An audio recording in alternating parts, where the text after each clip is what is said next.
మాట్లాడుకునేది ఏంటంటే driving licence మనకి ఎలా వచ్చింది, మనం ఎలా అప్లై చేస్తాం.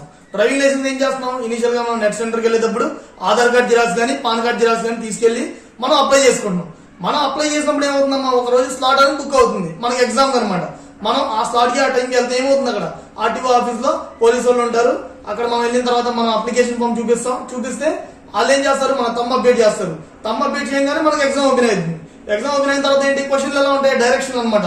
ఆ డైరెక్షన్ వెళ్తే ఎలా చేయాలి, ఈ డైరెక్షన్ ఎలా చేయాలి, దాని ఇండికేషన్స్ ఏంటి అవి ఉంటాయి అనమాట. మనం ఆ క్వశ్చన్ కి ఆన్సర్లు కింద ఆప్షన్లు ఉంటాయి, అవి మనం పెట్టేసిన తర్వాత పాస్ అయిపోతాం. సో తర్వాత ఏంటి, మనం ఎల్ఎల్ఆర్ అనేది ఆటోమేటిక్ గా మనకి ఫోన్ లో మనం డౌన్లోడ్ చేసుకోవచ్చు. మన అప్లికేషన్ నెంబరు, మన డేట్ ఆఫ్ బర్త్ ఎంటర్ చేసినగానే మనకేమైంది, ఎల్ఎల్ఆర్ అనేది వచ్చేసిద్ది అనమాట. నెక్స్ట్ ఏం చేస్తున్నారు, మనం మెయిన్ లైసెన్స్ కి అప్లై చేస్తున్నాం. మెయిన్ లైసెన్స్ కి ఏం చేయాలమ్మా, తర్వాత మెయిన్ లైసెన్స్ కూడా ఒక స్లాట్ అనేది బుక్ అయింది. ఆ స్లాట్ లో మనం ఏం చేస్తున్నాం అంటే, ఆ స్లాట్ లో మనం టెస్ట్ డ్రైవ్ వేస్తున్నాం అనమాట. డ్రైవ్ అనేది అడుగుతాడు మనకి. పక్కన ఆర్టీఓ ఆఫీస్ లో ఒకటి ఉంటాడు బ్రేక్ ఇన్స్పెక్టర్.